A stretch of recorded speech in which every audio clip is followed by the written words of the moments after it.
بريك كمال انت خاطو كدقاقنا ነገ የሀገር ሲበታተን እኛ ራሳችንን አጣብቀን አንቀርም።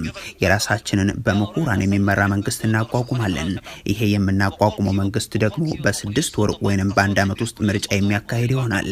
እኔ 130% እርግጠኛ ሆኜ ከደገሃቡር እመረጣለሁ። ፕሬዝዳንት ሆናለሁ አልሆንም የሚለው ሁለተኛ ጥያቄ ነው። ዋናው ጭብጥ ሐሳብ የዚህ ክልል ህዝብ የራሱ ሰው እንዲመርጥ ማድረግ ነው። ከዛ በኋላ ብልጽግና የሚባል ነገር አይኖርም። ይህ የሙስጠፋ መሐመድ ንግግር ሰሞነኛ አጀንዳ ሆኗል። ብልጽግናን መረዳት ዛሬም ለተቸገሩ ሰዎች ኦህዴድ በየክልሉ በአምሳሉ አስቀምጦ አገር አፍርሱ ያላቸው ሰዎች ብዙ መሆናቸውን መገንዘብ ያልፈለጉ ምዕመናን በሙስጠፋ መሐመድ የአገር አፈርሳለሁ ንግግር ግራ ተጋብተው ተስተውለዋል። ሙስጠፋ መሐመድ ግን ይህ የነበረ አቋማቸው የኖሩበት አሁንም የሚሰሩትና የተሰማሩበት ስራ ነውና በየትኛው ሚዲያ ወጥተው ሊያስተባብሉት አልፈቀዱም፣ አላስተባበሉትም። በመንግስትም ሆነ በግል ሚዲያ ቀርበው ኢትዮጵያን አፈርሳለሁ አላልኩም ብለው ያላስተባበሉት ሙስጠፋ እያዘዙ በሚያሰማሯቸው የኦህዴድ አለቆቻቸው በኩል ሳይሆን እንደ ጆቴኒ ሳጥን ገንዘብ አስገብተው ከሚያስናግሯቸው ሰዎች መካከል አንዱ በሆኑት በአገኘው ተሻገር በኩል ይህንን የተናገርኩት አሁን አይደለም ከ5 ዓመት በፊት ነው በማለት የተናገሩበትን ጊዜ ክደው ንግግራቸውን አምነዋል። ቁም ነገሩ ንግግርህን ማመንህ ነው የሚለውን ነጥብም ሆነ ባለፉት ዓመታት እውነትን ለመናገር የተሳናቸው አገኘው ተሻገር ስነ ምግባር ቸግሯቸው የአንዲት ሀገር ትልቅ ምክር ቤትን በአፈ ጉባኤነት እየመሩ ጸያፍ ስድቦችን በተለያዩ ግለሰቦች ገጽ ላይ ሲጽፉ የሚውሉት እኒሁ ሰው በእርግጥ በፌስቡካቸው ያጋሩት ጽሑፍ የሙስጠፋ ምላሽ ነው ወይ የሚለውን እንትወው። እርሱን አገኘውን አምኖ ለሚከተል ወገን እንትወውና ኢትዮ ፎረም ይህንን የሙስጠፋ ንግግር ካሰራጨ በኋላ የሶማሌ ክልሉ ርዕሰ መስተዳድር በይፋ ወጥተው ባላስተባበሉት በዚሁ ንግግራቸው ላይ እናተኩር። እንደ ሁልጊዜው የኢትዮ ፎረም ታማኝ ምንጮች በድምፅ ቀርጸው ያደረሱን መረጃ ሙስጠፋ ኢትዮጵያን ስለማፍረስ ያላቸውን ውጥን አብይ አህመድ እሳቸውን ሳያነሱ እንደሚፈርሱ የተናገሩበትን ትንተና የያዘ ነው። አቶ ሙስጠፋ መሐመድ ግን ይህንን ሲናገሩ ለመጀመሪያ ጊዜ አይደለም። አማራና ትግሬ መስማማት አይችሉም ብለው የጻፉት እሳቸው ናቸው። የሶማሌ ክልል መዳረሻ ታላቋ ሶማሊያ ነች፣ የኦብነግ እንቅስቃሴ ሊደገፍ ይገባዋል እያሉ ያሰፈሩት ራሳቸው ናቸው።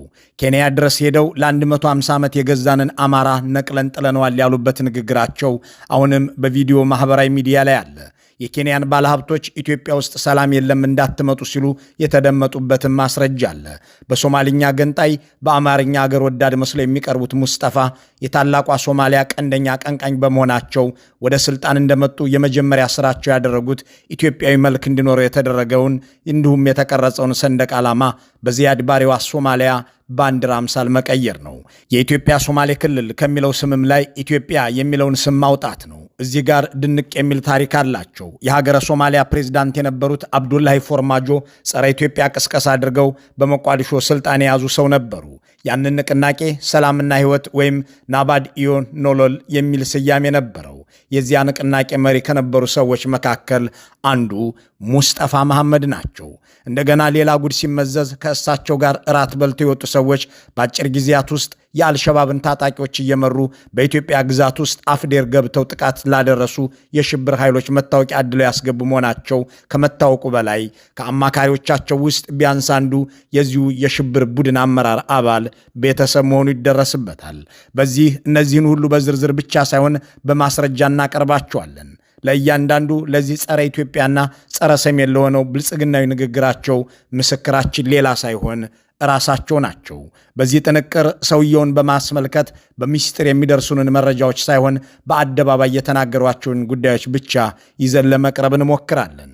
በተለይ በአለቃቸው በጠቅላይ ሚኒስትሩ 7 ዓመት ሙሉ የሰራው 2% ብቻ ነው ተብለው ከተጣጣሉ በኋላ ተቃዋሚዎችን ጠርተው ወዳጅ ብለው ላገኟቸውም ሰዎች አብይ እኔን ሳያጠፋ ይጠፋል እያሉ የተናገሩትን ሁሉ የድምፅ ማስረጃ ቢኖረንም ትተነዋል።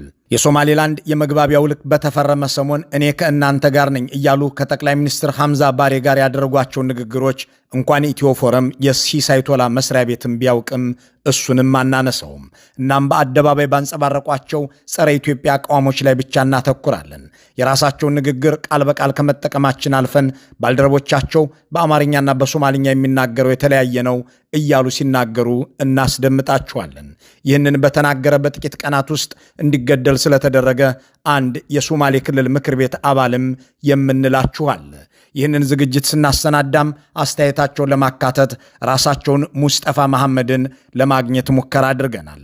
በእርግጥ የሙስጠፋ ጸረ ኢትዮጵያ ዘመቻ ለምን እንደ አዲስ መነጋገሪያ ሆነ?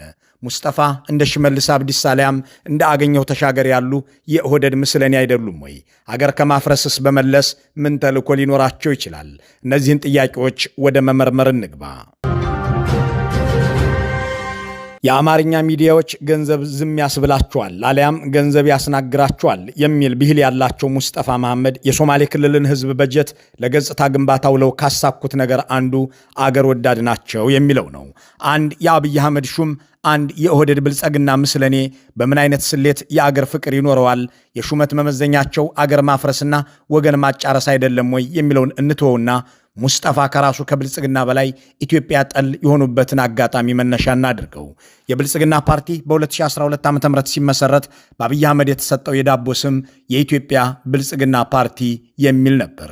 ይሁን እንጂ ከስሙ ላይ የኢትዮጵያ የሚለው እንዲወጣ የተደረገው በአቶ ሙስጠፋ ምክንያት እንደነበር የሚያስታውስ አንድ የኦህዴድ ሰው በወቅቱ በሙስጠፋና በአህመድ ሺዴ መካከል ተከስቶ የነበረውን ግጭትና ፉክክር ያስታውሳል። ያኔው የሶማሌ ክልል ፓርቲ ሶዴፓ ወደ ብልጽግና እንዲዋሃድ ሲጠየቅ አቶ ሙስጠፋ ኢትዮጵያ በሚል ስም በሚጠራ ፓርቲ ውስጥ አንገባም በሚል አመራሮቻቸውን አሳድመው ወጡ። አህመድ ሺዴ ደግሞ አብይ እንዳለው ይሁናሉና ተጋጩ። አስታራቂ ሆነው የተከሰቱት አብይ ነበሩ። ሙስጠፋ አሸንፈው ኢትዮጵያ የሚለው ስም እንዲወጣ ተደረገ። በወቅቱ ሶማሌ ክልልም እንደ ህወሓት ትቶን እንዳይወጣ እንጠንቀቅ የሚሉበት ወቅት ነበር። የሶማሌ ክልል ርዕሰ መስተዳድር ወደ ስልጣን እንደመጡ ከከወኗቸው ተግባራት መካከል የኢትዮጵያ ሶማሌ ክልል የሚል መጠሪያ የነበረውን የክልሉን ስም የኢትዮጵያ የሚለውን ማስወጣት አንዱ ነበር። በመቀጠል ደግሞ ግመልና አረንጓዴ፣ ቢጫ፣ ቀይ ቀለሞች የነበሩትን የክልሉን ሰንደቅ ዓላማ ቀይረው የታላቋ ሶማሊያ የግዛት አካላትን ማለትም ዚያድ ባሬ ከኢትዮጵያ ቆርሼ በመውሰድ አሳካዋለሁ ብሎ የሚያስበውን ካርታ የሚያሳየውን ባለ አንድ ኮከብ ሰንደቅ ዓላማ ጥቅም ላይ እንዲውል አደረጉ። ታላቋ ሶማሊያ ሰብስቤ የግዛት አካሌ አድርጋቸዋለሁ ብላ በሕገ መንግስትም ጭምር ካስቀመጠቻቸው 5 ግዛቶች መካከልም የኢትዮጵያ ሶማሌ ክልል አንዱ ነውና አቶ ሙስጠፋ ይህንኑ አደረጉ። እነዚህን 5 ግዛቶችን የሚወክል ሰማያዊ ቀለምና 5 ጎን ያለው ነጭ ኮከብ ሰንደቅ ዓላማም እያውለበለቡ ናቸው። አቶ ሙስጠፋ መልሰው የተከሉት ከታላቋ ሶማሊያ ሰንደቅ ዓላማዎች አንዱን አንጓ ነው። እሳቸውም ሶማሌነታችንን ለማንጸባረቅና ለታላቋ ሶማሊያ ያለንን ፍቅር ለመግለጽ ሰንደቅ ዓላማችንን ቀይረናል ሲሉ የተደመጡት በአደባባይ ነው። ሶማሌነትና የሶማሌ ህዝቦች በያሉበት ቦታ ያላቸው ክብር፣ በተለይም በሶማሊያ ሪፐብሊክ ውስጥ ያሉት ከኛ በላይ የሚወዳቸው ሰው ከቶ አይገኝም። ደማችንና አጥንታችን ከተፈጨ ሶማሌነት ይገኝበታል። የሶማሌዎች ሁሉ እምብርት የትም ይኑር የት በሶማሌ ክልል ይገኛል። ለሶማሌነት ካለን ፍቅር የተነሳ ነው የሶማሌ ክልልን ባንዲራ የቀየር ነው። በባንዲራችን ውስጥም ሶማሌነትን መገለጫችን እንዲሆን ያደረገ ነው። አቶ ሙስጠፋ በሶማሌ ክልልና በሶማሊኛ ንግግሮቻቸው እንዲህ ያሉ ተግባራትን የሚፈጽሙና የሚናገሩ ቢሆንም በአማርኛ የሚነገርላቸው ወይም እንዲነገርላቸው ያደረጉት ግን ሌላ ነው። የምስራቁ ኮከብ፣ ቀጣዩ ጠቅላይ ሚኒስትር፣ የኢትዮጵያ አለኝታ እየተባሉ የሚነገርላቸው የሶማሌ ክልል ርዕሰ መስተዳድር በሶማሊኛ ገንጣይና የዚያድ ባሬ ታላቋ ሶማሊያ ናፋቂ መሆናቸውን ራሳቸው በንግግሮቻቸው ይመሰክሩልናል። እንዲህ ያለውን አክራሪና ተገንጣይ አካሄድ መቃወም በአቶ ሙስጠፋ መንግስት ውስጥ ወንጀል መሆኑን የሚያነሱ አንድ የቀድሞ ባልደረባቸው በጅጅጋ ቤተ መንግስት ውስጥ ስለ ኢትዮጵያዊነትና ኢትዮጵያ ማውራት የሀበሻ ሰላይ የሚል ታርጋ ያሰጣል ሲሉ ይናገራሉ። ይህን ንግግራቸውን ጨምሮ የሙስጠፋን በርካታ ቅሌቶች ያጋለጡት በኋላም የተገደሉትና የቀድሞ የሶማሌ ክልል የፓርላማ አባል የጅጅጋ ዩኒቨርሲቲ ፕሮፌሰርም የነበሩት ንምአን ሐመረ ይህንን ሲያብራሩት ጃጁስ ይባላል ይላሉ። መጀመሪያ ልነግርህ የምፈልገው ምንድነው አቶ ሙስጠፋን መተቸት ማለት አሁን እዚህ ሚዲያ ላይ ተናገርኩ አይደለም ካንተ ጋር አሁን ስናገር በአማርኛ ምንድነው ብሎ የሚጠሩት መሰለ ሰላዮች፣ የመሃል ሀገር ሰላዮች፣ የሀበሻ ሰላዮች። ሙስጠፋ እንደዛ መሃል ሀገር የሚጨበጨብላቸው ግለሰብ በሚዲያና በግብረ አበሮቻቸው ሰላዮች ናቸው፣ የሀበሻ ሰላዮች ናቸው። እኛ ለመገንጠል ስንፈልግ እነሱ ማለት ለአበሻ አጨብጭበውና ሰልለውን መረጃ እያቀበሉ የኛን ህዝብ ለአበሻ አገዛዝ ቀንበር ስር የሚጥሉ ናቸው ብሎ ከዚህ በፊትም ተናግረዋል። ጃጁስ ይባላል ይሄ ሰላይ ማለት። የምስራቁ ኮከብ እየተባሉ በዲያስፖራውና በአማርኛ መገናኛ ብዙሃን ይዘገብላቸው የነበሩት አቶ ሙስጠፋ መሐመድ እውነተኛው ፖለቲካዊ ማንነታቸው ከተገለጸውም በላይ ነው።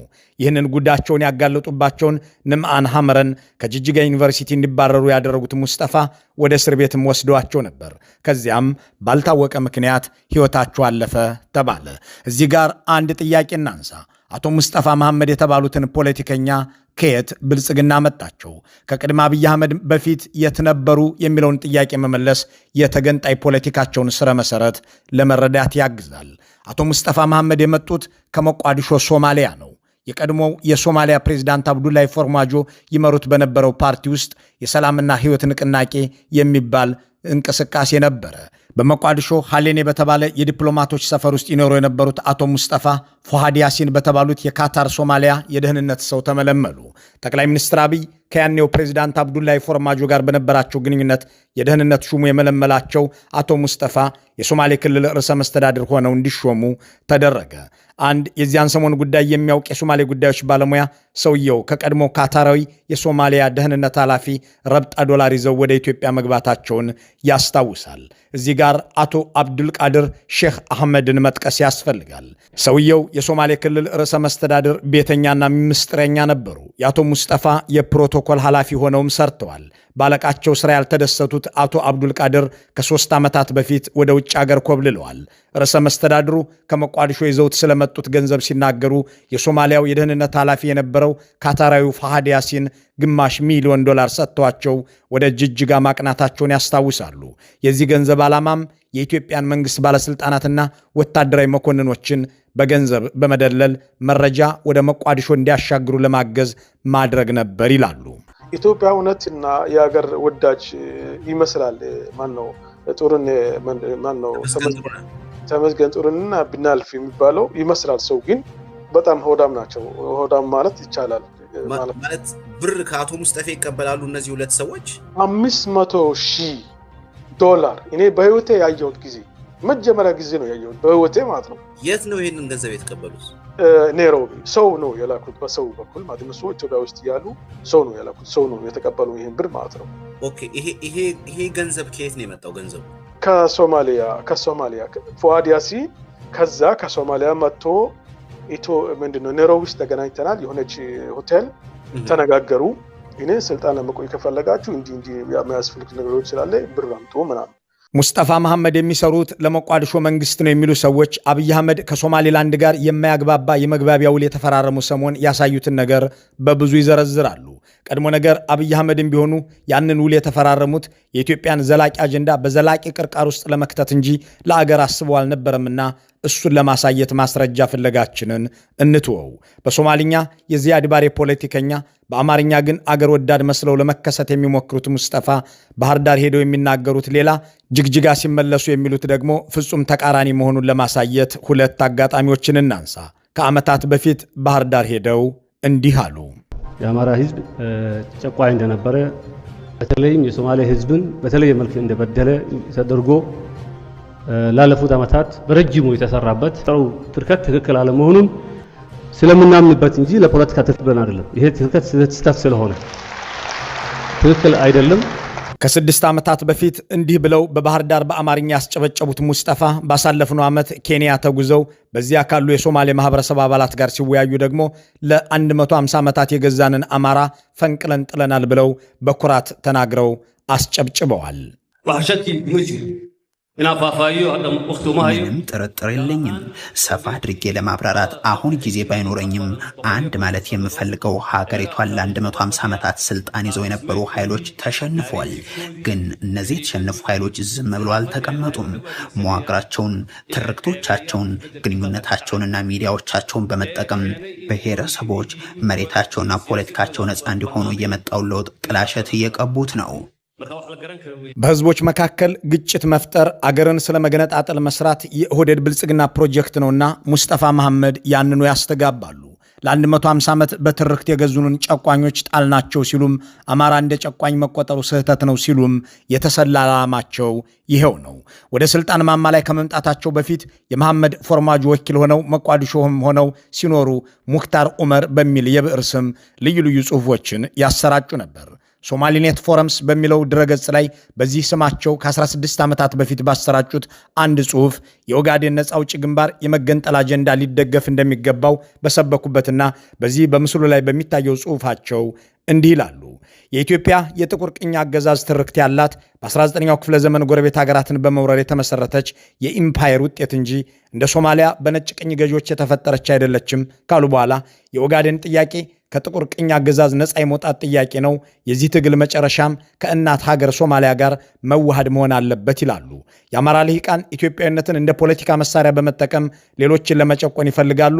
የአማራና የትግራይ ልሂቃን ለየራሳቸው ፖለቲካ ጥቅም ሲሉ ኢትዮጵያዊነትን የሚግቱና ሌላውን የሚጨቁኑ ኃይሎች ናቸው።